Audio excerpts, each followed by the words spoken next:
Hello and welcome in GS vision. मैं हूं अरविंदर सिंह। चूंकि आप सभी एक नोटिफिकेशन देख रहे हैं जिसके जारी होने की तारीख थी 27 जुलाई 2020 और ये 158 पदों के लिए नोटिफिकेशन आया है यूके ट्रिपल एससी द्वारा। ये पद हैं समूह ग यानी कि ग्रुप सी के। तो बहुत सारी बातें करेंगे हम इसमें। पिछली बार भी बहुत सारे बच्चों ने फॉर्म भरा था जब 746 पोस्ट आई थी, तो काफ़ी सवाल आए थे मन में, कैसे क्या करें। मैं उन सारे सवालों के जवाब आज लेके आया हूं। इसके बाद आप लोगों को कोई प्रॉब्लम हो मुझे कमेंट बॉक्स में कमेंट कीजिए, मैं जल्द से जल्द उसका समाधान करने का प्रयास करूंगा। तो जी एक नोटिफिकेशन आया है 27 जुलाई 2020 को और आज है 28 जुलाई। मैं इस वीडियो को बना रहा हूं। ऑनलाइन आवेदन शुरू हो जाएगा। 158 पद हैं ग्रुप सी के, आशुलिपि यानी कि शॉर्ट हैंड बोलते हैं इसके लिए हैं। और जो आवेदन प्रारंभ होगा वो 31 जुलाई से हो जाएगा और आवेदन की अंतिम तिथि 14 सितंबर तक होगी। मैं आवेदन की अंतिम तिथि को इसलिए हाईलाइट कर रहा हूं, जब 746 पोस्ट के लिए आवेदन हुआ था, आप सभी यकीन मानना कि लास्ट के 3 दिन मेरे पास बहुत कॉल आए। सर हमारा फॉर्म नहीं भरा, हम क्या करें? सर मेरा नेट नहीं चल रहा, हम क्या करें? सर इतने पैसे लगवा दो लेकिन हमारा फॉर्म भरवा दो। अरे जब काम पहले आपका ईजिली हो जाना तो आप ईजिली करो ना। फॉर्म भरा नहीं जाता है, लास्ट के 3 दिन आप 1000-2000 रुपये खर्च करने के लिए तैयार बैठे होते हैं। जो काम 50 रुपये में होना है उसके लिए 1000-2000 क्यों खर्च करते हैं? मैं आपको पहले बोल रहा हूँ, सफल विद्यार्थी का एक सिद्धांत होता है, सबसे पहले फॉर्म भरेगा, सबसे पहले तैयारी शुरू करेगा, सबसे पहले टेस्ट सीरीज करेगा, सबसे पहले ही सिलेक्शन लेगा। तो सीधी बात है, आप इस फंडे को अपनाइए। आप फॉर्म आने के बाद थोड़े दिन, एक दिन खुशी होती है, मिठाई खाते हैं, अगले दिन से भूल जाते हैं, फिर फॉर्म की अंतिम तिथि में कोई याद दिलाता तूने भरा नहीं भरा भाई, तब उसके बाद आप लोगों को समस्या होती है। मैं आपको समझाना चाह रहा हूँ कि फॉर्म को जल्दी से जल्दी भरा करें। जो परीक्षा शुल्क है वो आप 16 सितंबर तक भर सकते हैं, दे सकते हैं। परीक्षा की अनुमानित तारीख दिसंबर 2020 है। अब यहाँ पर भी बहुत सारे लोग बोलते हैं नहीं जी हो ही नहीं सकता पेपर दिसंबर 2020 में हो। अच्छा यार, नहीं हो रहा कोई बात नहीं, आपको तैयारी का मौका मिल जाएगा, कोई दिक्कत नहीं है ना। लेकिन अगर दिसंबर 2020 में हो गया तो क्या तब भी आप धरना करेंगे आयोग के सामने जाके, ना जी दिसंबर में कैसे करवा दिया, अभी मेरे 2 चैप्टर बाकी हैं? सफल विद्यार्थी की कुछ निशानियाँ होती हैं, उन्हीं निशानियों पर आप आगे चलिए। इसके बाद आगे देखेंगे तो आपको देखो इसमें साफ लिखा गया है कि आपको एक OTR करना जरूरी है इसमें, है ना। ये जो फॉर्म आपका आया है इसमें आपको एक OTR करना है, वो आप सभी को पता ही है कि पहले OTR आप सभी ने किया है। और जो ये जो परीक्षा होगी ये 2 चरणों में होगी। यहाँ देखो नीचे साफ साफ लिखा है कि पहले लिखित एग्ज़ाम मैंने आप लोगों को बताया है 100 नंबर का होगा। 100 नंबर में 40 उत्तराखंड आएगा, 40 जो है वो जर्नल स्टडी आएगा। इसी जर्नल स्टडी में कुछ क्वेश्चन मैथ रीजनिंग के होंगे और जो 20 है वो हिंदी आएगा, ठीक है जी। उसके बाद जो है फिर आप देखेंगे तो साफ साफ लिखा आगे इसी लाइन में कि टंकण परीक्षा यानी कि टाइपिंग टेस्ट और आशुलेखन परीक्षा यानी कि शॉर्ट हैंड टेस्ट इसके बाद आपका होगा। तो मतलब इसमें आपके 2 टेस्ट होंगे, एक तो शॉर्ट हैंड हो गया और दूसरा इसमें आपका हो गया टाइपिंग। किसमें कितना मांगा है आगे चल के देख लेते हैं, कोई बात नहीं, डिटेल में इसको हम। तो देखिए ये पद हैं, पद आपके सामने, ये 158 पद हैं। किसमें कितने पद हैं ये दिया गया है। जैसे कि पहला औद्योगिक न्यायाधिकरण, इंग्लिश में बोलते हैं industrial tribunals and labour court, इसमें आपके पद हैं। सबसे बढ़िया पद यही है और अच्छा खासा वेतन भी है। पर्यटन विकास परिषद। अच्छा आप लोग एक और बात ध्यान रखिए, आप लोग जो है ना वो पहले पद देख लिया कीजिए फिर पूछा कीजिए। मैं PDF भी दे देता हूँ आप लोगों को, वीडियो बना के बता रहा हूँ। तो इसमें अगर आपको नहीं समझ आ रहा पद तो दोबारा पूछिए। पद ऑलरेडी देखिए पूरे पद दे रखे हैं, आराम से समय व्यतीत कीजिए। आप आराम से PDF को देखिए, वीडियो को देखिए। मैं इस वीडियो के बाद जो PDF है ये मैं टेलीग्राम चैनल पर डाल दूंगा, आप वहाँ जाके देख सकते हैं, इसमें कोई दिक्कत नहीं है। लेकिन बात ऐसी है कि आप पहले जो है इस पर प्रॉपर स्टडी कर लीजिए, उसके बाद आगे बढ़ेंगे फिर हम, ठीक है। ये पद हैं, ये पद आप लोगों ने देखने हैं, मैं आपको फिर बता रहा हूँ, क्योंकि ये इसमें किसमें कितने पद हैं उसको आप देख लीजिएगा। तो ये इसके बाद ये समाज कल्याण में भी हैं इसमें पद। चलिए अब आते हैं। सैलरी जो है इस आपको गिवन है, आपको लगता है कि इतनी सैलरी आपके लिए सफिशिएंट है तो भैया जॉब कर लेना। अब आ जाओ शैक्षणिक अर्हता। देखिए जो अनिवार्य अर्हता इसमें साफ साफ लिखा है, उत्तर प्रदेश माध्यमिक शिक्षा परिषद और उत्तराखंड शिक्षा परिषद की इंटरमीडिएट परीक्षा या सरकार द्वारा उसके समकक्ष घोषित अन्य परीक्षा उत्तीर्ण की हो, साथ में आशुलेपन में न्यूनतम 80 शब्द प्रति मिनट। ध्यान रखिए, शॉर्ट हैंड में 80 शब्द प्रति मिनट और कंप्यूटर हिंदी टंकण मतलब हिंदी टाइपिंग में 4000 की डिप्रेशन प्रति घंटा की गति से आना चाहिए। तो ये बात ध्यान रखना। और जो है देखिए 3 आपको इंटरमीडिएट तो पास होना ही होना है, साथ में 3 चीज़ और रिक्वायरमेंट है। वो है पहला कि शॉर्ट हैंड 80 शब्द प्रति मिनट दिया हुआ है, और दूसरा है कंप्यूटर में आपको 4000 की डिप्रेशन पर आवर होनी चाहिए आपकी। और देखिए उसके बाद एक चीज़ और देखेंगे आप लोग कि लिखा है तथा किसी मान्यता प्राप्त संस्थान से 1 वर्षीय कंप्यूटर पाठ्यक्रम उत्तीर्ण होना चाहिए। यानी कि अगर मैं सिंपल लैंग्वेज में बोलूं तो 1 ईयर कंप्यूटर डिप्लोमा जो है वो आपके पास होना चाहिए।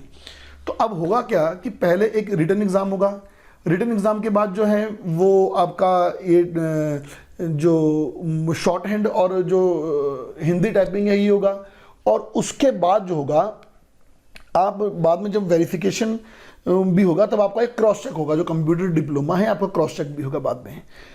फिर देखिए इसके बाद एक और बात भी है कि ऊपर उन्होंने बोला कि उत्तर प्रदेश या उत्तराखंड शिक्षा परिषद, ये लिखा ना, यहाँ पर बहुत लोग जो हैं वो कंफ्यूज हो जाते हैं। लास्ट टाइम जब मैंने वीडियो बनाया था तब उसके बाद यूपी से बहुत फ़ोन आए थे, तो कि क्या सर हम एलिजिबल हैं या हम अप्लाई कर रहे हैं, अप्लाई नहीं हो रहा है। ये देखिए ये मतलब उत्तर प्रदेश माध्यमिक शिक्षा परिषद, मतलब मैं आपको बताऊं तो होता क्या है कि इसमें कुछ पदों पर एज जो है वो 42 ईयर तक है, 42 वर्ष तक। अब जिन पर 42 वर्ष तक है तो उन लोगों ने हाई स्कूल इंटरमीडिएट बहुत पहले कर लिया होगा, जिन्होंने काफ़ी पहले किया है हो सकता है उन्होंने तब का किया हो जब यूपी था, जब Uttarakhand was a part of UP. तो इन बात को समझिए आप, ये आप ही के लिए है, उत्तराखंड के निवासियों के लिए ही है ये। चलिए ठीक है। फिर एक और बात देखिए, लिखित परीक्षा में समान अंक होने पर ज्येष्ठ अभ्यर्थी को सूची में ऊपर रखा जाएगा। ये तो आपको पता ही कि उत्तराखंड में नियम है। अगर मान लीजिए कि 2 लोगों के 90 मार्क्स आ गए, लेकिन एक की एज 24 है, एक की 23 है, तो 24 वाले को जो है वो वरीयता मिलेगी पहले। ये ऐसा होना भी चाहिए, इसमें कोई गलती भी नहीं है। देखिए लिखित परीक्षा हेतु पाठ्यक्रम उसने बोल दिया कि क्या होगा। लिखित परीक्षा हेतु 2 घंटे का टाइम होगा, बहुत ज़्यादा है। सामान्य हिंदी 20 नंबर, सामान्य ज्ञान जो है उत्तराखंड का वो आपका लगभग होना चाहिए 40 मार्क्स, और जीएस भी 40 मार्क्स का होता है आपका, ठीक है जी। इसके बाद जो है ओबीसी अभ्यर्थी को 45%, अनुसूचित जाति और जनजाति विद्यार्थी को 35, इनकी जो जर्नल है और ओबीसी है इसको मिनिमम 45, एससी और एसटी को मिनिमम 35 लाने जरूरी होंगे। अब मेरिट हाई डाउन भी जा सकती है, ये मिनिमम की बात है, ठीक है। इसमें कोई बहुत बड़ी बात नहीं है, आप खुद भी पढ़ लेंगे इन चीज़ों को, है ना। तो जहाँ हमारे कन्फ्यूज़न होते हैं, समस्या आती है, हम उसको एक बार देख लेते हैं। ये सब चीज़ें आप पढ़ लेना। पीडीएफ आपको मेरे टेलीग्राम चैनल पे मिल जाएगी। टेलीग्राम चैनल का लिंक डिस्क्रिप्शन में दिया गया है। आयु, ये भी बहुत बड़ा इशू था पिछली बार। आयु जो है, देखिए आयोग कोई भी हो, आयोग के किसी भी नोटिफिकेशन का एक आधार वर्ष होता है आयु का। तो जो ये है इसका आधार वर्ष है 1 जुलाई 2019। तो मतलब आयु जो है 21 से 42 हो, 18 से 42 हो, कोई भी हो, आप अपनी आयु आप एलिजिबल हैं कि नहीं है, तो आप जो है आप खुद को चेक कर लीजिए। आप 1 जुलाई 2019 से जो है वो आधार बना लीजिए, ठीक है। ये मेन पॉइंट है। उत्तराखंड लोक सेवा आयोग की परिधि के बाहर समूह गा के सीधी भर्ती के पदों पर भर्ती हेतु आवेदन करने के लिए वही अभ्यर्थी जो इसका पात्र होगा जिसने अपना हाई स्कूल और इंटरमीडिएट जो है वो उत्तराखंड या उत्तराखंड में कोई मान्यता प्राप्त संस्थान से किया है। मतलब आपका हाई स्कूल और इंटरमीडिएट जो है वो उत्तराखंड में मान्यता प्राप्त संस्थान से होना चाहिए। लेकिन बट देखो नीचे परंतु दे रखा है, सैनिक और अर्धसैनिक बल में कार्यरत, यानी कि जो मिलिट्री में कार्यरत लोग हैं, तथा राज्य सरकार और उसके अधीन स्थापित किसी भी राजकीय यानी कि ऑफिशियल और अर्ध राजकीय संस्थान में नियमित पदों पर जो हैं नियमित रूप से जो कार्मिक लगे हुए हैं, केंद्र सरकार अथवा केंद्र सरकार के सार्वजनिक उपक्रमों में नियमित पदों पर नियमित रूप से उत्तराखंड में कार्यरत ऐसे कर्मी जिनकी सेवाएं उत्तराखंड से बाहर स्थानांतरित नहीं हो सकती हों, स्वयं वे और उनके बच्चे इस जो है फॉर्म को भर सकते हैं। देखिए, ये बोलना चाह रहा है कि जो उत्तराखंड राज्य सरकार के अधीन जो है वो कार्यरत हैं और जिनकी जो ट्रांसफ़र है वो कहीं और नहीं हो सकता, उत्तराखंड सरकार के अधीन ही रहना है, या केंद्र के ऐसे कर्मचारी जो उत्तराखंड सरकार या उत्तराखंड में कार्यरत हैं, मतलब वो लंबे समय से कार्यरत हैं और वो उनका ट्रांसफ़र बाहर नहीं होना, यानी कि काफ़ी लंबे समय से यहीं पर हैं, तो उनके वो खुद भी और उनके बच्चे भी जो हैं इस फॉर्म को भर सकते हैं। ठीक है जी, लेकिन शर्त यह है कि उत्तराखंड राज्य सरकार के अधीन किसी भी राजकीय और अर्ध शासकीय संस्था में कार्यरत हों। फिर उसके बाद उन्होंने ये भी बोला है कि राज्य के स्थायी निवासी उत्तराखंड के जो उत्तराखंड से बाहर हैं वो स्वयं और उनके पुत्र पुत्री भी समूह गा के सीधे आवेदन हेतु भर्ती हेतु आप आवेदन कर सकते हैं, उसमें कोई प्रॉब्लम नहीं है। ठीक है, तो उत्तराखंड से बाहर जो रह रहे हैं वो भी भर सकते हैं। जो उत्तराखंड में जो गवर्नमेंट के अंडर जो आप जॉब कर रहे हैं वो भी आप इस फॉर्म को भर सकते हैं। चलिए जी, और क्या है इसमें खास बात आपके लिए बताने के लिए, ताकि आपको कोई प्रॉब्लम ना हो। इन सबको पढ़ लीजिएगा। वैवाहिक स्थिति, चरित्र, तो भैया चरित्र तो मतलब कोई क्रिमिनल केस तो नहीं होना चाहिए आपके ऊपर, है ना। ये सब आपको ईजिली पढ़ना है। मैं आपको इसमें ये बताऊंगा कि समस्या कहाँ आ सकती है। ठीक है, ये इस बात को समझिए। पहले ऑनलाइन आवेदन करने के लिए क्या करना है आपको। देखिए, ऑनलाइन आवेदन के लिए सबसे पहले ये साइट दी गई है। ठीक है, कोई भी थर्ड पार्टी साइट से मत जाया कीजिए, आपका डेटा लीक होने का खतरा होता है। सीधा जो है आप इनसे ही www.sssc.uk.gov.in सीधा यहाँ पर जाइए। OTR करना है, देखिए पहले। ठीक है जी, user name, valid email ID और मोबाइल नंबर होना चाहिए। यहाँ पर कुछ लोग पासवर्ड भूल जाते हैं बना के। पासवर्ड नहीं भूलना है आप लोगों को। पासवर्ड कुछ लोग बना भी नहीं पाते हैं क्योंकि उसमें कुछ मांग रहा होता है, एक स्पेशल करैक्टर मांग रहा होता है, एक न्यूमेरिकल कोई नंबर मांग रहा होता है, तो आप उसको ध्यान से भरा कीजिए। कभी भी आप फॉर्म फिलअप या OTR करते हैं तो देखिए, सबसे पहले पढ़ लिया कीजिए, एक फ़ोटो चाहिए पासपोर्ट साइज, अधिकतम 50 KB, स्कैन किए हुए सिग्नेचर चाहिए 50 KB के, अंगूठे का निशान 50 KB तक का, इसको जरूर देख लेना आप। ठीक है जी, और आप पहले आप OTR कर दीजिए, उसके बाद आपका फॉर्म जो है वो, उसके बाद फीस सबमिट करनी है। Net banking, debit card, credit card आप किसी से भी कर दीजिए। अब तो डिजिटल ज़माना आ गया, तो भैया डिजिटल तो आपको भी बनना ही पड़ेगा इसमें, है ना। फीस शुल्क जो है वो जर्नल और OBC के लिए 300 रुपये है, जो हमेशा रहता ही है। और उसके बाद 150 ये तो आप सभी जानते ही हैं। जो पिछला एग्ज़ाम था, पिछला नोटिफिकेशन, उसमें भी कुछ इसी प्रकार से था।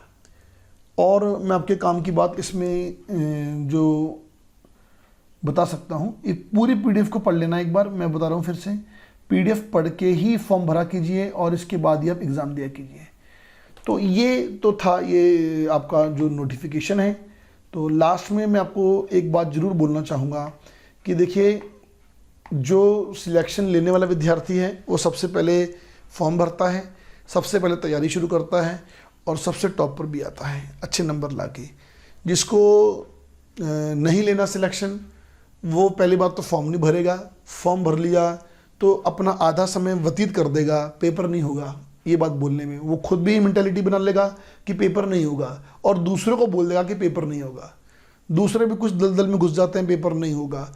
आज़ादी से लेके आज तक ऐसा कभी नहीं हुआ कि कभी प्रतियोगी परीक्षाएं आयोजित ना की गई हों।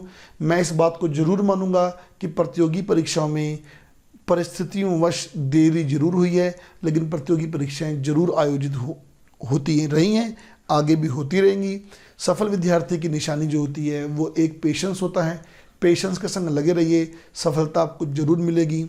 चाहे प्राइवेट जॉब हो, चाहे गवर्नमेंट जॉब हो, मेहनत हर जगह करनी पड़ती है और एक दिन आपको सक्सेस जरूर मिलेगी। ठीक है जी, इसी कामना के साथ मैं इस वीडियो का अंत करता हूं। मैं उम्मीद करता हूं कि आप सभी को ये वीडियो समझ आया होगा। मैं ये भी उम्मीद करता हूं कि जो इसके लिए एलिजिबल हैं वो जल्द फॉर्म फिल करके अपनी तैयारी जो है वो प्रारंभ कर देंगे। Thank you for watching.